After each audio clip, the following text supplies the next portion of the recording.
अब यहाँ पर जो वाव मदुल्ला के रूल है उसको लिख लीजिए। पहले मैं लिख देती हूँ, हिंदी में लिख लीजिए।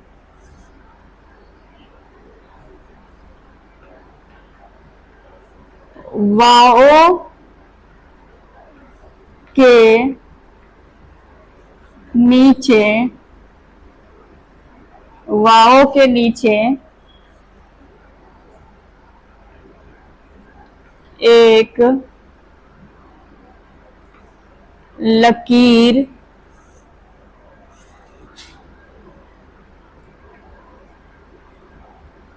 खींच दी जाए तो,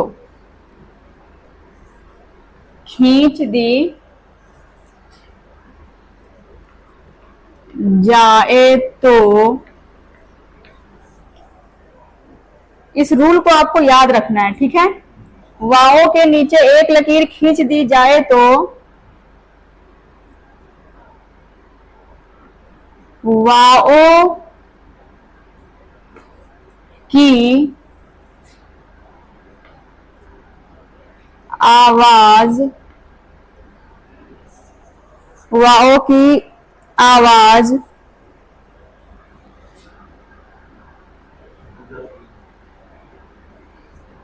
लोप होती हुई, लोप होती हुई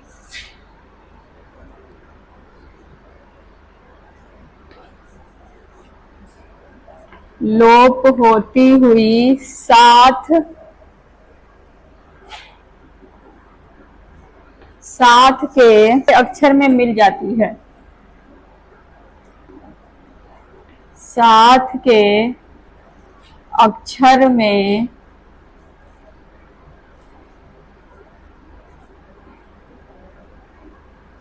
मिल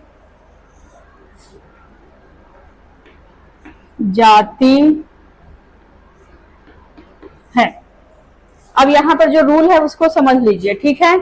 वाव मदुल्ला क्या है कि वाव के नीचे एक लकीर खींच दिया जाए तो वाव की आवाज क्या हो जाता है, लोप हो जाता है और साथ के अक्षर में मिल जाता है। यानी कि वाव की आवाज आपको मिलेगा नहीं, वो किसी और आवाज में बदल जाएगा और क्या है कि साथ के अक्षर में मिलेगा। वाव के नीचे आप लकीर लगा देंगे तो वाव की आवाज क्या हो जाएगा, लोप हो जाएगा। वैसे वाव तो लगेगा, अगर आप कोई शब्द लिखेंगे ना तो उसमें वाव लगेगा, लेकिन उसकी आवाज क्या हो जाएगी, आएगी नहीं, आप पढ़ने में नहीं आएगा, वो दूसरे अक्षर के साथ मिल जाएगा। जैसे कि हाँ, जैसे कि ये वाव है तो इसके बाद वाला अक्षर के साथ इसकी आवाज मिल जाएगा, वाव की आवाज नहीं आएगी, ठीक, लेकिन वाव लगा होगा।